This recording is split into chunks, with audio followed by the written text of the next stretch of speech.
नमस्कार दोस्तों, स्वागत है आप सभी का हमारे चैनल शेयर मार्केट में। मैं हूं आपका दोस्त नवी और आज हम बात करेंगे HCL इन्फोसिस्टम के बारे में।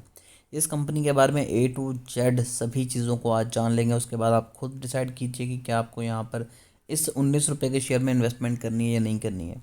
लेकिन आपको कुछ चीज़ें बताना चाहता हूँ जो इस कंपनी के बारे में बहुत ही ज़्यादा पॉजिटिव हैं, ताकि जो ओवरऑल पिक्चर है वो क्लियर हो जाए। पहली बात तो ये है कि जो HCL कंपनी है ये उसी की सब्सिडरी है। काफ़ी ज़्यादा लोग कंफ्यूज हो जाते हैं कि दोनों कंपनीज में इतना प्राइस फ़र्क है, क्या ये एक ही कंपनी एक्वायर करती है दोनों को? तो जी हाँ, HCL की ही सब्सिडरी है ये।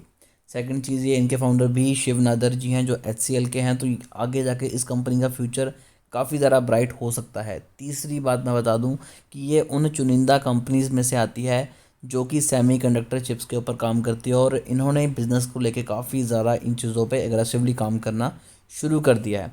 फोर्थ पॉइंट बता दूं कि ये वही कंपनीज में आती है जो कि PL स्कीम का बहुत ज़बरदस्त तरीके से फ़ायदा उठाती है। तो कहीं ना कहीं ये कह सकते हैं कि गवर्नमेंट भी इनकी अच्छी खासी सपोर्ट करती है। लास्ट ट्रेडिंग डे को तकरीबन 5% की तेज़ी हमें स्टॉक में दिखाई दी। अगर बात करें यहाँ पर पिछले 5 दिनों की, तो 6% की तेज़ी है। पिछले एक मंथ में 10% के पॉजिटिव रिटर्न स्टॉक ने निकाल के दिए, और 6 मंथ में तकरीबन तकरीबन स्टॉक ने 35% के पॉजिटिव रिटर्न निकाल के दिए। और एक टाइम था कि जब स्टॉक पिछले 6 मंथ में 20 रुपये 40 पैसे के अराउंड भी ट्रेड करता नजर आया। एक साल में 3% के पॉजिटिव रिटर्न है जो कि खासे अच्छे हैं। मैक्स चार्ट देखें तो रेड में है। किसी टाइम पे ये कंपनी 280 290 रुपये के पास भी ट्रेड कर रही थी, लेकिन वहाँ से कंपनी बिल्कुल लो आ चुकी है। और 2020 में तो ये 3-4 रुपये तक थी, और कंपनी उस लिहाज से अभी बहुत ज़बरदस्त रिटर्न निकाल के दे रही है। फाइनेंशियल्स पे आते हैं। अगर क्वार्टर ऑन क्वार्टर बेसिस पे देखेंगे और ईयर ऑन ईयर बेसिस पे देखेंगे, तो Q2 में यानी कि पिछले क्वार्टर में कंपनी ने ईयर ऑन ईयर बेसिस पे रेवेन्यू 13% डाउन दिखाया, बट नेट इनकम कंपनी की 147% इंक्रीज़ हुई। डिल्यूट EPS 148% इंक्रीज़ हुआ है। नेट प्रॉफिट मार्जिन 155% इंक्रीज़ हुआ। और मैं बता दूं कि कंपनी में तकरीबन तकरीबन 146 एम्प्लॉयज़ काम कर रहे हैं। नोएडा में इनका हेडक्वार्टर है, और फाउंडर इनके भी शिव नादर जी ही हैं। और साथ में कंपनी फाउंडेड हुई थी 1976 में, तो कंपनी काफ़ी ज़्यादा पुरानी है। और आप यहाँ पर देख सकते हैं कि कंपनी की जो सब्सिडरीज है वो कौन कौन सी हैं। HCL infotech limited, HCL learning limited, insists and HCL touch. तो ये सभी कंपनीज इनमें काम कर रही है। इसके अलावा भी बहुत सारी कंपनीज हैं। अगर हम कंपनी के फंडामेंटल देखें तब भी आपको बहुत सी चीज़ें यहाँ पर क्लियर हो जाएंगी, क्योंकि जो मेन पिक्चर है वो हमें फंडामेंटल देख के ही कंपनी के आइडिया पड़ेगा कि कंपनी काम क्या कर रही है। यहाँ पर देखिए कि company HCL Infosystems limited is primarily engaged into the value added distribution of technology, mobility and consumer electronic product. It also offer a wide range of service such as IT infrastructure services. तो basically company IT field में काम करी, जैसे कि आप सभी को पता है। और कंपनी काफ़ी ज़्यादा छोटी है, 635 करोड़ की कंपनी की मार्केट कैप है। बुक वैल्यू नेगेटिव में है। अब यहाँ पर कंपनी के जो नेगेटिव साइड्स है वो दिखाई दे रही हैं कि कंपनी का रिटर्न ऑन कैपिटल एम्प्लॉयड और रिटर्न ऑन इक्विटी दोनों ही बहुत ख़राब है। रिटर्न ऑन एसेट्स लें तब भी वो -10 पे चल रहे हैं। प्रमोटर होल्डिंग 63% है, जो कि एक अच्छा साइन है, और कोई भी प्रमोटर होल्डिंग में चेंजेस नहीं है। 600 साढ़े 600 करोड़ की कंपनी के ऊपर 355 करोड़ का कर्जा है, और रिजर्व में कंपनी के पास कुछ भी नहीं है। अगर बात करें सेल्स की, ईयर ऑन ईयर बेसिस पे 22% की सेल्स कंपनी की डाउन हुई है, और प्रॉफिट कंपनी का 32% इंक्रीज हुआ है।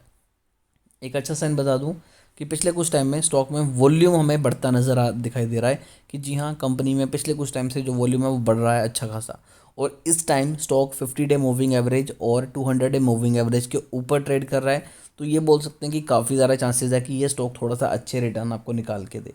और यहाँ पर अगर हम देखें तो कोई भी कंपनी का अच्छी बात नहीं बताई, लेकिन कॉन्स बहुत सारे हैं। Company has a low interest coverage ratio, company has delivered a poor sales growth, continued liability of 632 crore, company has a higher debtor of 295 days. तो ओवरऑल कंपनी के बारे में बुरी चीज़ें ज़्यादा बताई गई हैं, कुछ अच्छा ही नहीं है। तभी कंपनी 19-20 रुपये के ऊपर ट्रेड कर रही है। लेकिन एक अच्छी चीज़ ये है कि प्रमोटर फिर भी मेजोरिटी में स्टेक लेके बैठे हुए हैं, यानी कि दो ही पर्सन है यहाँ पर, एक पहले प्रमोटर और दूसरी पब्लिक। अगर बात करें सेल्स की, तो सीधा हम ईयर ऑन ईयर बेसिस की चेक करते हैं। 2012 में कंपनी की सेल्स थी 10,770 करोड़, बहुत ही ज़बरदस्त तरीका था, और अच्छी खासा एक्सपेंस के बाद भी कंपनी मोटा पैसा कमा रही थी।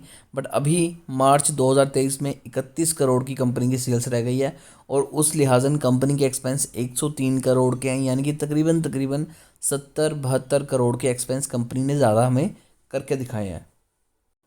देन बात करते हैं कि कंपनी फिर भी प्रॉफिट शो कर रही थी कि हमें प्रॉफिट हो रहा है, तो कंपनी को प्रॉफिट कहाँ से हो रहा है? तो मैं आपको बता दूं कि कंपनी ने यहाँ पर शो की है अदर इनकम। तब भी कंपनी वैसे लॉस में ही है। अदर इनकम में कंपनी ने 37 करोड़ की इन्वेस्टमेंट दिखाई है, या फिर कंपनी ने कोई पैसा लोन पे दिया, कोई एसेट सेल की है, या फिर कुछ भी किया, कहीं से कोई इंटरेस्ट आया, तो वो ओवरऑल 37 करोड़ के अराउंड आया, तो कंपनी ने ये प्रॉफिट शो किया अदर इनकम में। देन कंपनी ने सब कुछ पे करके दिखाया हमें 40 करोड़ का लॉस, जो कि लास्ट क्वार्टर में, लास्ट ईयर में तकरीबन तकरीबन 25 करोड़ का प्रॉफिट था।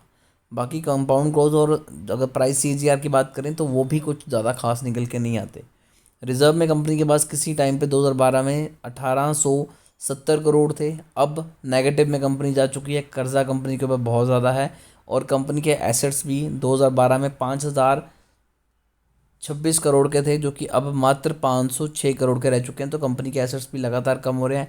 कैश फ्लो होता है कि अगर कंपनी के पास मान लीजिए पैसा आ रहा है, अगर कंपनी कोई चीज़ सेल कर रही है, अपनी सेल्स बढ़ा रही है और कंपनी प्रॉफिट दिखा रही है, तो क्या प्रॉफिट आ भी रहा है, यानी कि पैसा आ भी रहा है। ऐसा तो नहीं है कि कागज़ में शो कर दिया कि हाँ हमने 100 रुपये की चीज़ थी, किसी को बेच दी 150 रुपये की, 50 रुपये का प्रॉफिट आना है, लेकिन वो आया नहीं है। तो ये भी एक तरह से बोल सकते हैं कि लॉन्ग टर्म में नॉन परफॉर्मिंग एसेट की कैटेगरी में शामिल हो जाते हैं। तो नेट कैश फ्लो कंपनी का पॉजिटिव होना चाहिए, यहाँ पर वो भी नेगेटिव ही है। अब बात करते हैं यहाँ पर प्रमोटर होल्डिंग के बारे में। तो 2020 की बात करें तो 62.89% की होल्डिंग थी, जो कि अभी भी 62.89 है, यानी कि जो प्रमोटर होल्डिंग है वो 2020-21 से कंटिन्यू यही आ रही है, कोई भी चेंजेस हमें दिखाई नहीं दे रहे। बीच में एफ ने हल्का फुल्का पैसा लगाया था। लास्ट ईयर की बात करें तो कम एफ ने तकरीबन तकरीबन 0.16% की होल्डिंग थी, जो कि अब कम होके 0.01 रह चुकी है, और कोई भी डी ने यहाँ पर पैसा नहीं लगाया, बड़े इन्वेस्टर ने पैसा नहीं लगाया हुआ। पब्लिक की बात करें तो मेजोरिटी में अब प्रमोटर के बाद किसी के पास शेयर हैं तो वो है पब्लिक के पास अराउंड 37.09% की होल्डिंग यहाँ पर है। ओवरऑल रिजल्ट भी कंपनी के कुछ ज़्यादा खास नहीं आते, बट फिर भी कंपनी के बारे में कुछ बहुत ही पॉजिटिव न्यूज़ें थी जो हमने स्टार्टिंग में डिस्कस की थी। तो अब यहाँ पर हम क्वेश्चन ये आता है कि कितना पैसा लगा सकते हैं, क्या बड़ा पैसा लगाएं, कम पैसा लगाएं, क्या हमें प्रॉफिट होगा। तो देखिए कंपनी प्रॉफिट नहीं कर रही, कंपनी की सेल्स नहीं बढ़ रही, कंपनी का प्रॉफिट दिखा रही है। ये जो प्रॉफिट दिखा रही है ये भी कहीं ना कहीं अदर इनकम से निकाल के दिखा रही है। तो अगर मैं अपनी पर्सनल राय दूं तो मैं बोलूँगा कि इस शेयर में पैसा लगाया जा सकता है, क्योंकि जो प्रमोटर है वो बहुत ही ज़बरदस्त है, और प्रमोटर की होल्डिंग तकरीबन तकरीबन 63% की है, और कोई भी शेयर उनका प्लेज नहीं है। तो ये मोस्ट प्रोबेबली चांसेस है कि आने वाले कुछ टाइम में ये कंपनी अच्छा परफॉर्म करके हमें दिखा सकती है। अगर कंपनी सेमीकंडक्टर चिप्स के ऊपर वापस से काम करने लग पड़ेगी, वापस से इन द सेंस की कंपनी काम तो कर ही रही है, जैसे इन्हें वहाँ से बूस्ट मिलेगा, और आईटी फील्ड में भी कंपनी अच्छा परफॉर्म कर रही है, कंपनी अपना पोर्टफोलियो भी डिवर्सिफाइड कर रही है, तो ऐसे में आने वाले टाइम में काफ़ी ज़्यादा स्कोप है इनके लिए। और जिस हिसाब से कंपनी काम कर रही है तो नो डाउट आने वाले 1 से 2 सालों में ये शेयर आपको आराम से 40 से 50 रुपये तक भी जाता नज़र आ सकता है। और इन केस कोई पॉजिटिव न्यूज़ ज़्यादा जुड़ जाए तो ये स्टॉक और भी ज़्यादा भाग सकते हैं। इसमें जैसे रीज़न क्या है कि कंपनी छोटी है, 635 करोड़ की है, तो ऐसे में शेयर का भागने के चांसेस काफ़ी ज़्यादा हो जाते हैं। फिर भी मान लीजिए शेयर को लेकर अगर आपकी कोई भी क्वेरी है तो आप कमेंट कर सकते हैं, हमारी कोशिश होगी कि आपको अच्छी एडवाइस दें। अभी के लिए दोस्तों इतना ही।